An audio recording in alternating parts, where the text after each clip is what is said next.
প্রতিবার থেকে এবছরটা অনেক ডিফারেন্স, মানে বলে ভাষা প্রকাশ করতে পারবো না। আর কিভাবে যে প্রেজেন্টেশন করবো, আমার মানে কথাগুলা, মনের ভাবগুলা, এটা আমি মানে আমার হাসিটা, স্মাইল এবং আমার এটা থেকে বুঝতে পারতেছেন, মানে অনেক অনেক অনেক অনেক ভালো। আর আই প্রে ফর গড। আমি আর কোথায় কোথায় গেছে এই ফার্স্ট আজকে এখানে, আর আমাদের ওখানে পাশে যেগুলো আছে সেগুলোতে অ্যাটেন্ড করেছি।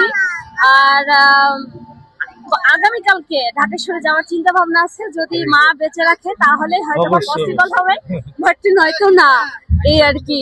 আর এটা মানে আমার তরফ থেকে বলছি যে আমাদের যে মা, হ্যাঁ, সে মা আমাদের এখানে আমরা যারা যারা বাসা থেকে এসছি, যেমন সেপটিক ভাবে আবার যেন এভাবে হাসি মুখে সবার যেন গন্তব্যস্থলে যেতে পারি, এবং প্রতি বছরে যেন অনেক সুন্দরভাবে সেলিব্রেশন করতে পারি, এটাই আনন্দ। তো এটা তো প্রতি বছর একবার আসে পূজা, তো এটা তো আনন্দ হওয়ারই কথা। তো আমরা আগে বনানী গেছিলাম, তার আগে পুরান ঢাকা থেকে ঘুরে আসছি, আবার এখানে আসা হয়েছে, বাবা মার সাথে আসা হয়েছে। ভালোই কাটছে দিনগুলো, আমরা পুরান ঢাকা এগুলো সব জায়গাতে ঘুরে আসছি, এখানটাও ঘুরছি, সব জায়গায় ভালো লাগছে। এটাও সুন্দর হয়েছে, মণ্ডপটা সব বেস্ট, খুবই ভালো। পরিবারের সবাইকে নিয়ে সারাদিন খুব ভালো কাটলো। সকালে অঞ্জলি দিয়ে শুরু, ঘোরাঘুরি খুব ভালো করছে। কোথায় কোথায় গেছিলেন? এই উত্তরাতেই, আজকে কোথাও যাওয়া হয় না। আজকে তো মানে অষ্টমীর দিন একটু বেশি ভিড় থাকে, আমরা উত্তরাতেই ছিলাম।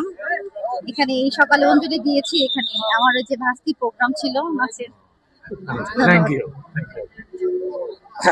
আজকে মহাষ্টমীতে খুব ভালোভাবে উৎসব উপভোগ করেছে।